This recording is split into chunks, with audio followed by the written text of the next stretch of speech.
Olá, a graça e a paz do Senhor Jesus. Seja bem-vindo ao canal A Verdade Liberta.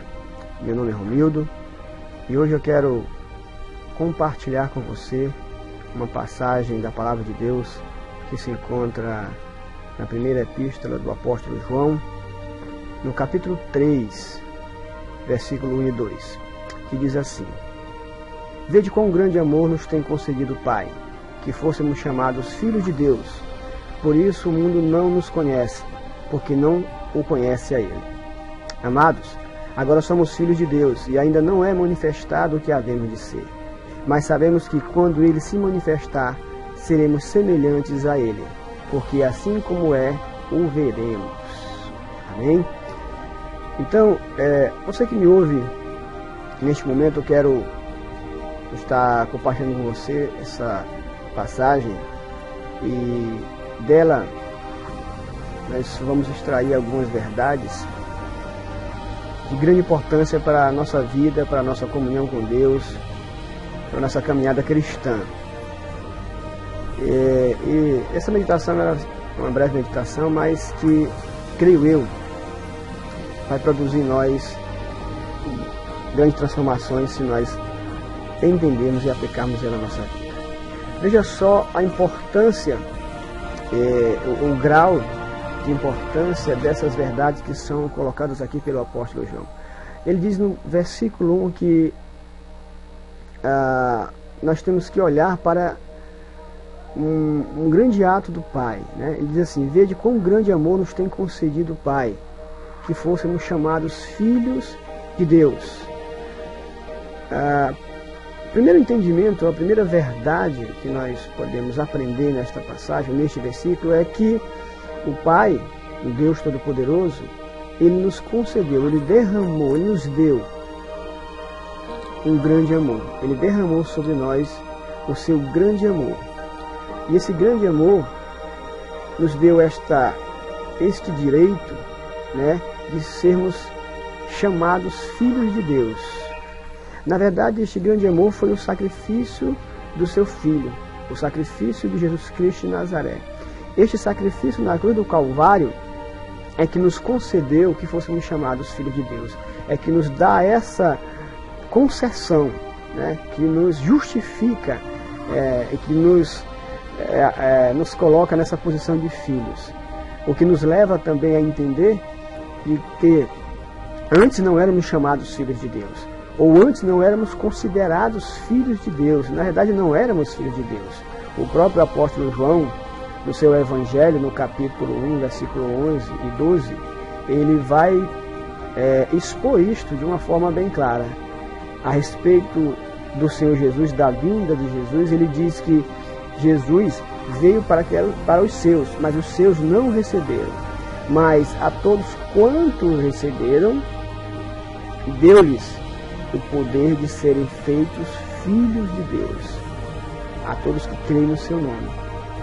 Então, o Senhor Jesus, pelo seu sacrifício, pela sua vinda, pelo seu sacrifício na cruz, nos deu o poder, né, de sermos feitos filhos de Deus. Então, repito, nós entendemos dessa forma, tanto nesse texto como no texto do Evangelho de João, que antes não éramos filhos de Deus. E João aqui na sua carta, no versículo 9 e 10, ele vai expor essa verdade.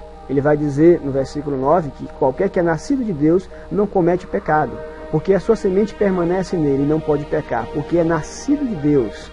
No versículo 10 ele diz: nisto são manifestos os filhos de Deus e os filhos do diabo. Qualquer que não pratica a justiça e não ama a seu irmão não é de Deus. Então veja só como João deixa claro que há uma separação. Há aqueles que são filhos de Deus e aqueles que não são filhos de Deus. Há aqueles que são filhos do diabo e aqueles que são filhos de Deus. Há aqueles que cometem pecado ou vivem na prática do pecado e há aqueles que não vivem na prática do pecado. E aqueles que são nascidos de Deus não vivem nessa prática de pecado. E aqueles que não praticam a justiça, que não amam o seu irmão, não são de Deus. Não é de Deus. Então há uma clara separação de duas classes, os filhos de Deus e os filhos do diabo. E veja só, o amor de Deus foi derramado sobre nós. E Ele nos concedeu isso. Isso é um motivo de nos alegrarmos, motivo de regozijarmos diante de Deus, de louvarmos e agradecermos a Ele por Ele ter nos concedido esse grande amor, nos ter dado o privilégio de sermos feitos e chamados filhos de Deus. No entanto, eu quero que você atente também para a sequência do versículo 1, aonde ele diz: por isso o mundo não nos conhece, porque não o conhece a Ele. Aí é uma clara característica daqueles que são feitos filhos de Deus ou foram chamados filhos de Deus. Há uma consequência, né?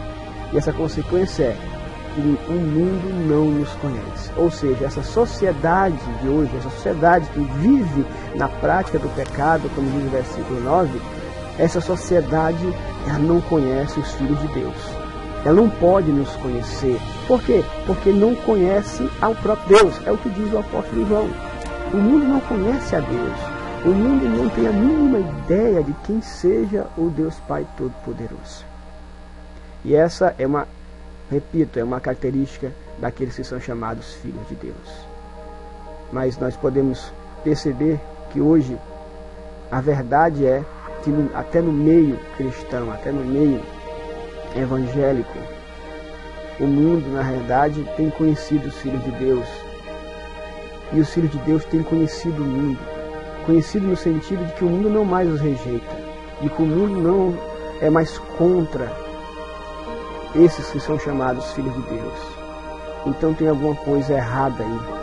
Porque a Bíblia diz que o mundo não conhece os filhos de Deus, no sentido de rejeitar. Mas rejeitar por quê? Porque as nossas práticas, os nossos atos, o nosso caráter é diferente do mundo. Tem que ser diferente do mundo e não se parecer com o mundo. No entanto, que hoje nós percebemos, repito, a igreja, aqueles que se dizem filhos de Deus, se parecem muito mais com o mundo. São abraçados pelo mundo e abraçam o mundo do que rejeitam o mundo. Por quê? Porque na realidade, se assim procedem, não são filhos de Deus, são filhos do diabo, são filhos do mundo. Nós que somos filhos de Deus, andamos na contramão do mundo. Essa é a grande verdade. E no versículo 2, João diz que traz também outra grande verdade onde nós podemos nos alegrar. Diz assim: amados, agora somos filhos de Deus, e ainda não é manifestado o que havemos de ser. Mas sabemos que quando Ele se manifestar, seremos semelhantes a Ele, porque assim como é, o veremos. Aleluia. Olha só, irmão querido, você que me ouve agora, veja bem. João diz: agora somos filhos de Deus. Por que ele diz agora somos filhos de Deus? Porque antes não éramos filhos de Deus. E este agora, ele é concedido pelo sacrifício de Cristo. Quando ele fala agora somos filhos de Deus, porque houve um sacrifício onde um preço foi pago para que eu e você fôssemos chamados filhos de Deus. Eu e você, como diz a Bíblia em outra passagem, foi pago um preço por mim e por você. Foi pago um alto preço pela minha alma, pela minha vida e pela tua vida.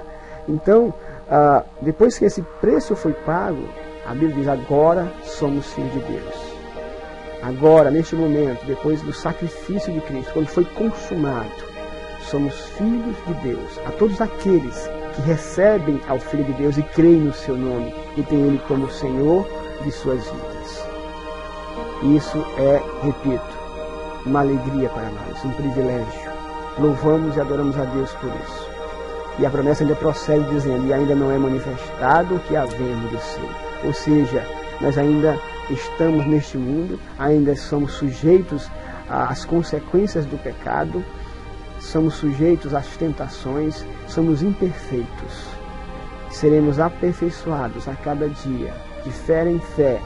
E ao final, aquele que começou a grande obra, ele terminará. E seremos perfeitos, como Cristo é perfeito, como o corpo glorificado, como diz o apóstolo Paulo em 1 Coríntios, lá no capítulo 15.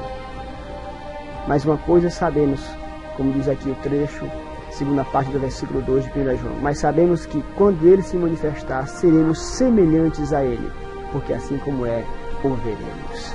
Veja só esta grande promessa: você será semelhante a Ele. Você que tem Jesus como Salvador, que recebeu a Cristo, que é servo do Senhor, que é chamado Filho de Deus, ao final da história, será semelhante ao nosso Senhor Jesus Cristo. Quão grande amor nos tem concedido o Pai. Amém? Esta era a minha palavra. Que você possa estar meditando nesta palavra bastante no dia, à noite, não sei quando você vai estar lendo, vendo esta mensagem, mas que possamos crescer na graça e no conhecimento do Filho de Deus. Essa é a minha oração que eu desejo. Fique com Deus, Shalom Adonai, e até uma próxima oportunidade.